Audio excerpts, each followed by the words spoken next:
আসসালামু আলাইকুম। আজকে আমি এখানে মুরগির মাংস ভর্তা করে দেখাবো। তার জন্য এখানে আমি কিছুটা সলিড মাংস নিয়েছি, ছোট ছোট করে পিস করে ধুয়ে নিয়েছি। এবারে এর মধ্যে আমি একে একে মশলা ব্যবহার করব।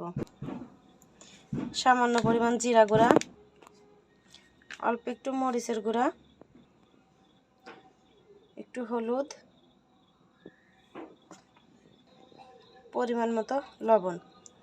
এবার এটাকে আমি সুন্দর করে হাত দিয়ে মেখে রেখে দেবো কিছুক্ষণের জন্য। এর মধ্যে আমি হালকা পরিমাণে একটু সয়াবিন তেল ব্যবহার করব। এবার আমি সুন্দর করে মেখে রেস্টে রেখে দেব। মাখানো হয়ে গেছে, এটা আমি 10 মিনিটের জন্য রেস্টে রেখে দেব।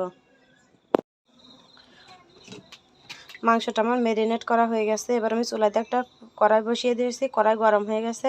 এবার এর মধ্যে আমি তেল দিয়ে দেব। তেলটা গরম হওয়া পর্যন্ত অপেক্ষা করব।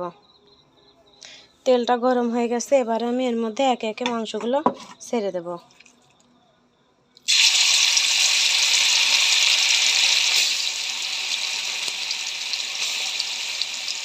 আমি সুন্দর করে নেড়ে চেড়ে মাংসটা একদম ভাজা ভাজা করে নেব, লাল লাল করে।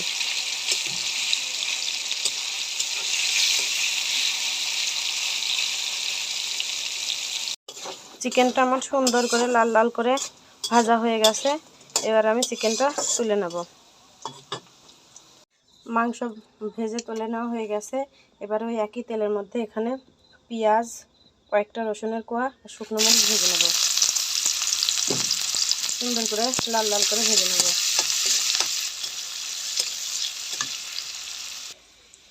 মাংসটা আমার এখানে ভাজা হয়ে গেছে।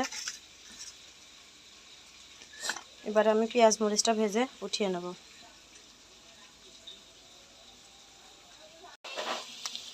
এখানে আমার পেঁয়াজ মরিচ আর রসুনটা সুন্দর করে লাল লাল করে ভাজা হয়ে গেছে। এবার আমি উঠিয়ে নেব। তো এবারে আমি শিলপাটার কাছে চলে আসলাম। এবারে এর মধ্যে দিয়ে দেব মাংসগুলো। আপনারা চাইলে ব্লেন্ডারও করে নিতে পারেন।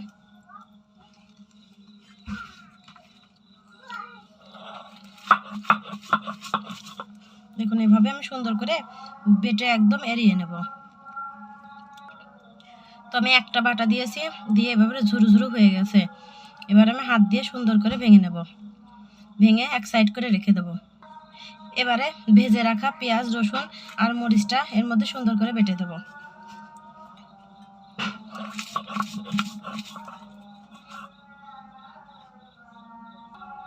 দেখুন, এটাও আমার বাটা হয়ে গেছে। এবার আমি সাইড করে রেখে দেব।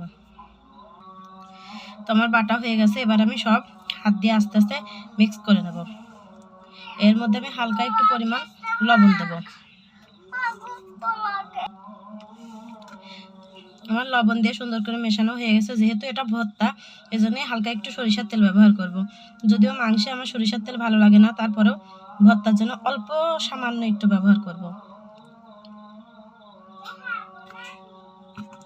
এবারে নেড়ে চেড়ে মিশিয়ে নেব। তো সুন্দর করে আমার এটা মেখে মেশানো হয়ে গেছে। এবার আমি উঠিয়ে নেব। তো দেখুন, আমার ভর্তাটা রেডি হয়ে গেছে। অন্তত আপনারা একবার হলো বাড়িতে এভাবে বানিয়ে খেয়ে দেখতে পারেন। আশা করি নিরাশ হবেন না। অনেকটা মজা, অনেক মজা।